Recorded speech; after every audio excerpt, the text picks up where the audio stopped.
गरीब का क्रिसमस। ये कहानी है गरीब मिंकी की। मिंकी 10 साल की थी, लेकिन हालात ने उसे वक्त से पहले ही समझदार और जिम्मेदार बना दिया था। मिंकी की मां का देहांत उसे जन्म देने के साथ ही हो गया था। बिन मां के मिंकी पली बढ़ी। हालांकि उसके बाबा सुरेश ने उसे बहुत प्यार दिया। सुरेश एक ऑटो ड्राइवर था और पूरी मेहनत से अपना काम करता था। फिर भी कमाई इतनी नहीं थी कि वो मिंकी को एक अच्छी जिंदगी दे सके। मिंकी ने छोटी सी उम्र से ही घर के सारे काम करना सीख लिया था। घर की साफ सफाई से लेकर खाना पकाने तक घर के सारे काम वही करती थी। वो अपने बाबा के हालात समझती थी और कभी किसी चीज के लिए जिद नहीं करती थी। ऐसे ही एक दिन, मिंकी, ओ मिंकी, कहाँ है मेरी गुड़िया? हाँ बाबा, आती हूँ अभी। मिंकी हाथ में पानी का गिलास लेकर सुरेश के पास आती है और उसे देते हुए कहती है, ये लीजिए बाबा पानी। शुक्रिया बेटा। ये देखो मैं आपके लिए क्या लेकर आया हूं। इतना कहकर सुरेश मिंकी के हाथों में एक छोटा सा डिब्बा थमा देता है। मिंकी तुरंत उसे खोलकर देखती है। उस डिब्बे में एक छोटा सा कप केक था।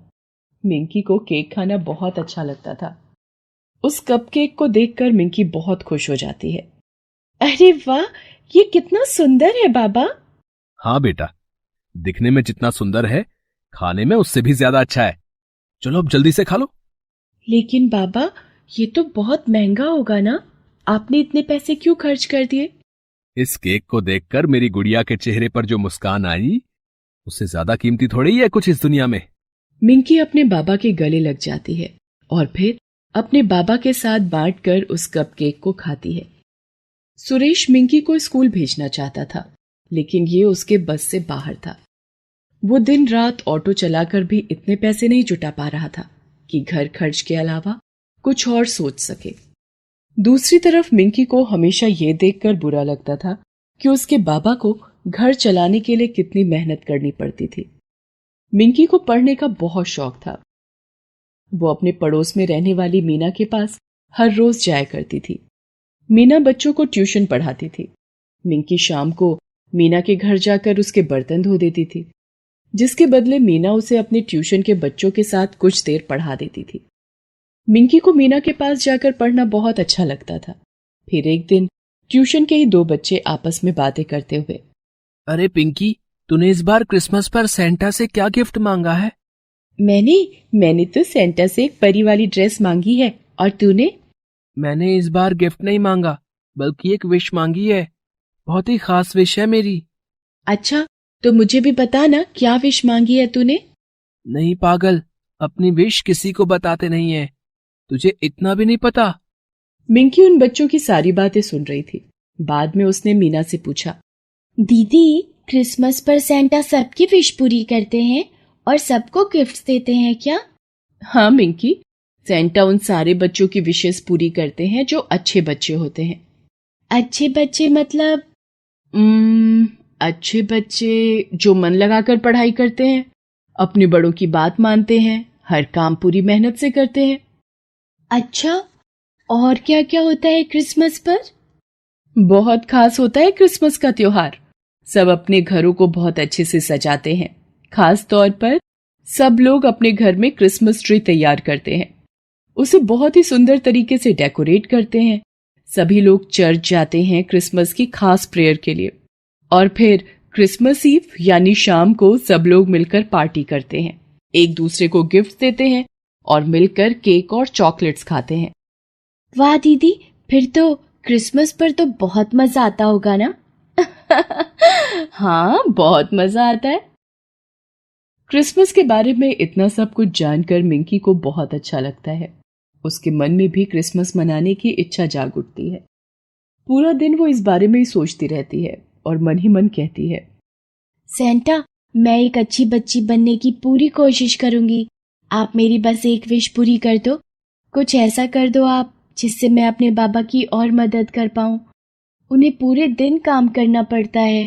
वो बहुत थक जाते हैं, अच्छी तरह आराम भी नहीं कर पाते। मिंकी को खुद के लिए कुछ नहीं चाहिए था। वो तो बस अपने बाबा की मदद करना चाहती थी। लेकिन वक्त का इम्तिहान अभी बाकी था। एक दिन जब सुरेश एक सवारी को लेने जा रहा था, उसका एक्सीडेंट हो गया। इस हादसे में सुरेश का एक पैर फ्रैक्चर हो गया। अब वो कई महीनों तक ऑटो नहीं चला सकता था। जो कुछ पैसे उसके पास थे वो उसके इलाज में खर्च हो गए। क्रिसमस पर कुछ खास करना तो दूर, घर के चूल्हे पर कुछ भी पकाने को मिंकी के पास कुछ नहीं था। लेकिन फिर भी मिंकी ने हार नहीं मानी। मुझे कुछ तो करना होगा। दीदी ने कहा था जो अच्छे बच्चे होते हैं वो कभी हार नहीं मानते और तभी सेंटा उनकी विश पूरी करते हैं। ऐसा सोचकर मिंकी घर से बाहर निकल गई। उसने देखा कि बाजार में हर तरफ रौनक थी। हर तरफ बड़े ही सुंदर क्रिसमस ट्री और साज सजावट का सामान बिक रहा था। ये सब देखकर मिंकी को एक आइडिया आया। वो एक बड़ी सी दुकान में गई और उसके मालिक से बोली, अंकल, आपकी दुकान में मेरे लिए कोई काम है क्या? मैं कोई भी काम कर लूंगी। मुझे पैसों की बहुत जरूरत है। उस दुकान के मालिक का नाम राजेश था। वो एक भला आदमी था। उसने मिंकी से बड़े ही प्यार से पूछा, लेकिन बेटा, तुम तो बहुत छोटी हो, तुम्हें काम करने की क्या जरूरत है? तुम्हारे माँ बाप कहाँ हैं? मिंकी राजेश को अपने बारे में सब कुछ बताती है। राजेश को उस पर दया आ जाती है। वो उसे अपनी दुकान में साफ सफाई के काम पर रख लेता है। वो उसे कुछ पैसे देकर कहता है, ये लो बेटा, ये पैसे रखो और कल से काम पर आ जाना, ठीक है? वो पैसे लेकर मिंकी खुशी खुशी घर पहुंचती है। वो रास्ते से राशन का कुछ सामान भी लेकर जाती है और खाना पकाकर सुरेश को देती है। खाना देखकर सुरेश चौंक जाता है और उससे पूछता है, अरे मिंकी बेटा, ये खाना कहाँ से आया? वो बाबा, मैं वो मीना दीदी से ले आई थी थोड़ा खाना पकाने का सामान। और हाँ, अब से मैं रोज सुबह दीदी के घर जाऊंगी। उन्होंने अब शाम की जगह सुबह पढ़ाना शुरू कर दिया है। मिंकी अपने पिता को अपने काम के बारे में कुछ नहीं बताती। वो सुरेश को दुख नहीं देना चाहती थी। सुरेश खुद इसी उधेड़बुन में था कि आखिर घर का खर्चा कैसे चलाया जाए। वो अपने हर जानने वाले से मदद मांगता है, लेकिन हर जगह नाउमीदी ही हाथ लग रही थी। दूसरी तरफ अब मिंकी हर रोज राजेश की दुकान पर जाकर साफ सफाई का काम करने लगी। सुरेश को कुछ पता न चले, इस वजह से उसने शाम के वक्त मीना के घर जाना बंद कर दिया। कुछ दिनों तक ऐसे ही चलता रहा। फिर क्रिसमस की सुबह मीना खुद मिंकी के घर आ पहुंची। मिंकी उस वक्त घर पर नहीं थी, काम पर गई हुई थी। मीना ने मिंकी के घर आकर सुरेश से उसके बारे में पूछा तो सुरेश को बड़ी हैरानी हुई। उसने मीना से कहा, मीना, ये क्या कह रही हो तुम? मिंकी तो तुम्हारे पास ही होनी चाहिए। हर रोज की तरह आज भी वो सुबह सुबह ही तुम्हारे घर के लिए निकल गई। तुम अब सुबह के वक्त पढ़ाती हो ना उसे? नहीं अंकल, मैं तो शाम को ही पढ़ाती हूँ सारे बच्चों को। और मिंकी वो तो 3-4 दिनों से मेरे पास आई ही नहीं। मुझे लगा कि उसकी तबीयत ठीक नहीं होगी। आज क्रिसमस है तो मैं तो उसे शाम की पार्टी के लिए बुलाने आई थी। मीना की बात सुनकर सुरेश बहुत ही घबरा जाता है। हे भगवान, मेरी मिंकी बहुत मासूम है, बहुत छोटी है वो। कहाँ होगी वो? आप परेशान मत होइए अंकल, मैं जाती हूँ मिंकी को ढूंढने। मीना मिंकी को ढूंढने के लिए घर से निकलने ही वाली थी कि तभी मिंकी घर वापस लौट आती है। उसे देखकर मीना गुस्से से कहती है, मिंकी, क्या है ये सब? तूने अपने बाबा से झूठ क्यों बोला? तू मेरे पास तो नहीं आ रही, जल्दी बता मुझे, कहाँ जाती है रोज? मीना को देखकर और उसकी डांट सुनकर मिंकी डर गई और रोने लगी। मीना उसे घर के अंदर ले गई। मिंकी को देखकर सुरेश ने सबसे पहले उसे गले से लगाया, फिर अगले ही पल गुस्से से बोला, मिंकी, तूने झूठ बोलना कब सीख लिया? और तुम? नहीं बाबा, मैं तो बस आपकी मिंकी सुरेश को कुछ बताती इससे पहले ही सुरेश मिंकी के गाल पर एक थप्पड़ मार देता है। मिंकी जमीन पर गिर जाती है और जोर जोर से रोने लगती है। तभी कोई घर का दरवाजा खटखटाता है।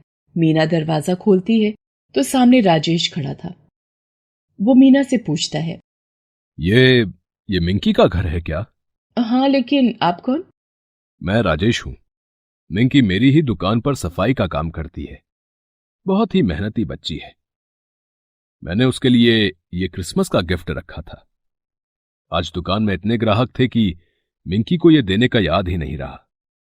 मुझे इधर से ही होकर जाना था तो सोचा उसे खुद ही ये गिफ्ट देता चलूं। राजेश की बात सुनकर मीना और सुरेश चौंक जाते हैं। सुरेश की आंखों से आंसू बहने लगते हैं। वो मिंकी को गले से लगा लेता है और रोते हुए कहता है, मिंकी मेरी बच्ची, मैं तेरा पिता कहलाने के लायक नहीं। बिना कुछ जाने तुझ पर हाथ उठा दिया मैंने। मुझे माफ कर दे मेरी गुड़िया। नहीं बाबा, इसमें आपकी कोई गलती नहीं है, मेरी ही गलती है। मुझे इस बारे में आपको पहले ही बता देना चाहिए था। ये सब देखकर राजेश की आंखों में भी आंसू आ जाते हैं। वो सुरेश से कहता है, सुरेश, बहुत खुशकिस्मत हो तुम जो तुम्हें मिंकी जैसी बेटी मिली है। इतनी छोटी सी उम्र में उसकी समझदारी और हिम्मत वाकई तारीफ काबिल है। तुम बिल्कुल भी चिंता मत करो, इसे मेरे पास काम करने दो। मैं इसे इसके काम के पैसे तो दूंगा ही, साथ ही इसे स्कूल भेजने की जिम्मेदारी भी मेरी। मैं वादा करता हूं, मैं तुम्हें भी काम दिलवाऊंगा, बस तुम जल्दी से ठीक हो जाओ। सुरेश राजेश के सामने हाथ जोड़ लेता है। वो कुछ कह नहीं पाता, लेकिन उसकी भावनाएं राजेश समझ जाता है। ये क्रिसमस मिंकी के लिए बहुत खास था। अब वो स्कूल भी जाने वाली थी और अपने बाबा की मदद करने की उसकी विश भी तो पूरी हो गई थी। गरीब का नया साल। दिसंबर का महीना बस खत्म होने को था। हर कोई नए साल के स्वागत की तैयारियों में लगा था। हर तरफ रौनक थी, लेकिन इस सब के बीच महेश अपने घर में उदास बैठा था और अपने घर की खिड़की से जगमगाते शहर की रोशनी देख रहा था। तभी उसकी पत्नी शीला उसके पास आई और उससे बोली, क्या हुआ जी, ऐसे क्यों बैठे हो यहां? नींद नहीं आ रही क्या? नहीं, कहां से आएगी शीला, हर कोई काम धंधे में लगा है। एक मैं ही हूं जो हाथ पर हाथ धरे बैठा हूं। तो क्या करोगे? अब इतनी सर्दी में कौन खाएगा तुम्हारी कुल्फी? आप चिंता मत करो, कुछ ही महीनों की तो बात है, फिर गर्मियां आ जाएंगी और फिर चल पड़ेगा काम। हाँ शीला, लेकिन तब तक हम कंगाल हो जाएंगे। इस बार जितने पैसे जोड़े थे सब खर्च हो गए। बच्चों को स्कूल जो भेजना शुरू कर दिया, लेकिन अब अगले महीने स्कूल की फीस कहां से जमा करूंगा, समझ में नहीं आ रहा है। ये तो सच में चिंता की बात है जी। सुनो, वो पास में जो बड़ी सोसाइटी है ना, अपनी पड़ोसन शांति जाती है वहां कुछ घरों में काम करने। मैं कल ही उससे बात करती हूँ। नहीं नहीं, तुम्हारी हालत वैसे भी ठीक नहीं है। तुम घर और बच्चों को संभालो, मैं देखता हूं कुछ। महेश पूरी गर्मी कुल्फी का ठेला लगाता था। उसकी कुल्फी के सब दीवाने थे। गर्मी भर उसकी अच्छी कमाई होती थी, लेकिन सर्दी का मौसम शुरू होते ही उसका काम ठप पड़ जाता था। महेश और शीला जब तक अकेले थे तब तक तो किसी तरह महेश ने संभाल लिया, लेकिन अब उस पर 2 बच्चों की भी जिम्मेदारी थी। शीला ज्यादातर बीमार रहती थी, इसलिए महेश को उससे काम करवाना ठीक नहीं लगा। अगले दिन वो खुद ही काम की तलाश में घर से निकल गया। एक बड़ी सोसाइटी के गेट के पास पहुंचकर उसके सिक्योरिटी गार्ड से कहा, साहब, गरीब आदमी हूं, कोई काम मिलेगा क्या यहां? यहां कोई काम वाम नहीं है, चलो जाओ यहां से, रास्ता छोड़ो। उस सिक्योरिटी गार्ड के रूखे बर्ताव से महेश का हौसला टूट गया। वो पास ही में एक पेड़ की छांव में बैठ गया और आगे क्या करना है इसके बारे में सोचने लगा। तभी उसने देखा कि एक बच्चा स्कूल की ड्रेस में सड़क पार करने की कोशिश कर रहा था। उस बच्चे की उम्र ज्यादा नहीं थी और सड़क पर ट्रैफिक काफी ज्यादा था। ये देखकर महेश तुरंत उस बच्चे के पास गया और उसका हाथ पकड़कर उसे सड़क पार करवाने लगा। सड़क के उस पार पहुंचने के बाद उसने बच्चे से पूछा, तुम्हारा नाम क्या है बेटा? तुम इस तरह अकेले सड़क क्यों पार कर रहे थे? तुम्हारा घर कहां है? अरे बाप रे, इतने सारे सवाल तो मेरे क्वेश्चन पेपर में भी नहीं आते अंकल। इतना कहकर वो बच्चा जोर जोर से हंसने लगता है। उसे देखकर ही पता चल रहा था कि वो बहुत शरारती है। महेश ने उससे कहा, नहीं बेटा, मैं मजाक नहीं कर रहा। तुम्हें यहां अकेले नहीं होना चाहिए। मुझे अपना नाम और अपने घर के बारे में बताओ, मैं तुम्हें वहां पहुंचा देता हूं। मेरा नाम अर्पित है अंकल। मेरी स्कूल बस यहां रुकी थी तो मैं वो सामने वाली शॉप से कलर्ड पेपर लेने के लिए उतर गया, लेकिन मैं जब तक वापस आया बस तो यहां थी ही नहीं। बेटा, तुम्हें इस तरह अपनी बस से नहीं उतरना चाहिए था। तुम्हें किसी ने बस से उतरते हुए रोका नहीं? गार्ड अंकल ने मना किया था, पर मैं चुपके से उतर गया। मुझे ये कलर्ड पेपर लेने थे ना। ये तो आपने बहुत ही गलत किया बेटा। ये कलर्ड पेपर आप बाद में भी तो खरीद सकते थे ना। नहीं अंकल, मुझे आज ही चाहिए थे। मुझे न्यू ईयर के लिए ग्रीटिंग कार्ड्स बनाने हैं ना, अपनी सारी टीचर्स के लिए और अपने सारे फ्रेंड्स के लिए भी। न न्यू क्या? अरे अंकल, आपको इतना भी नहीं पता। न्यू ईयर मतलब नया साल। जब नया साल शुरू होता है तो सब एक दूसरे को ग्रीटिंग कार्ड्स देते हैं और हैप्पी न्यू ईयर विश करते हैं। अच्छा, और ऐसा करने से क्या होता है? नया साल सबके लिए हैप्पी हैप्पी हो जाता है, मतलब अच्छा अच्छा हो जाता है। लेकिन बेटा, तुमने जो गलती की है ना, उसकी वजह से तुम्हारा नया साल बुरा साल बन सकता था। क्या मतलब? बेटा सोचो, आप यहां बिल्कुल अकेले हो। अगर कोई बुरा आदमी आपको अपने साथ जबरदस्ती ले जाए तो आप मेरे साथ ऐसा करने वाले हो क्या? नहीं नहीं बेटा, तुम डरो मत। मैं वो बुरा आदमी नहीं हूं। आप मुझे अपने घर के बारे में बताओ, मैं आपको आपके घर छोड़कर आता हूं। मेरा घर साई इनक्लेव में है और मेरे पापा का नाम सुरेंद्र श्रीवास्तव है। अच्छा, आपको उनका फोन नंबर याद है क्या? नहीं अंकल, मुझे उनका नंबर याद नहीं है। अच्छा चलो, कोई बात नहीं, मैं फिर भी तुम्हें तुम्हारे घर तक पहुंचा कर ही रहूंगा। चलो मेरे साथ। अर्पित का हाथ पकड़कर महेश उसके साथ चल देता है। अपनी परेशानियों के बारे में तो अब वो बिल्कुल भूल ही गया था। फिलहाल उसे किसी भी सूरत में अर्पित को उसके घर पहुंचाना था। उसने आसपास मौजूद लोगों से अर्पित की सोसाइटी के बारे में पूछा। वो सोसाइटी वहां से थोड़ी ही दूरी पर थी। महेश लोगों के बताए रास्ते के हिसाब से चलता रहा। तभी अर्पित ने उससे पूछा, अंकल, वैसे आप कौन हैं और आप क्या करते हैं? मेरा नाम महेश है बेटा, और मैं कुल्फी बेचता हूं। अरे वाह, कुल्फी मतलब वो दूध वाली आइसक्रीम ना? मुझे वो बहुत ही पसंद है, लेकिन मम्मा मुझे सर्दियों में खाने नहीं देती, कहती हैं गला खराब हो जाएगा। हाँ बेटा, सर्दियों में कोई नहीं खरीदता मेरी कुल्फी। लेकिन पूरी सर्दियों में मम्मा मुझे मेरा फेवरेट टोमेटो सूप बनाकर पिलाती हैं। मुझे बहुत पसंद है वो। आपने पिया है कभी? नहीं बेटा, मैंने कभी नहीं पिया। अच्छा, तो आप मेरे घर तो चल ही रहे हो। मैं अपनी मम्मा से बोलकर आपके लिए बनवाऊंगा, फिर आप बताना कैसा लगा। बातों बातों में दोनों कब अर्पित की सोसाइटी तक पहुंच गए उन्हें पता ही नहीं चला। सोसाइटी के गेट पर अर्पित की स्कूल बस खड़ी थी। पास ही में अर्पित के पिता बस के ड्राइवर और गार्ड पर गुस्सा कर रहे थे। साथ ही अर्पित की मां रोई जा रही थी। मेरा बच्चा कहाँ है? तुम्हारे होते हुए वो कैसे गायब हो गया? मैं तुम्हें छोड़ूंगा नहीं। बताओ मुझे, कहाँ है वो? मैं यहाँ हूँ पापा। और मम्मा इतना रो क्यों रही है? आपने उन्हें डांटा है क्या? अर्पित को देखकर उसके माता पिता की जान में जान आ जाती है। दोनों दौड़कर उसे गले से लगा लेते हैं। फिर अर्पित के पिता उससे पूछते हैं, बेटा, तुम स्कूल से तो बस में चढ़े थे, फिर बीच में कहाँ गायब हो गए? सॉरी पापा, वो जब सोमेश को उसके घर पर उतारने के लिए बस रोकी तो मैं भी पीछे वाले गेट से चुपचाप उतर गया। मुझे रोड के दूसरी तरफ वाली शॉप से ये पेपर लेने थे। मुझे पता है पापा, मैंने बहुत बड़ी गलती की है। मुझे महेश अंकल ने समझा दिया है।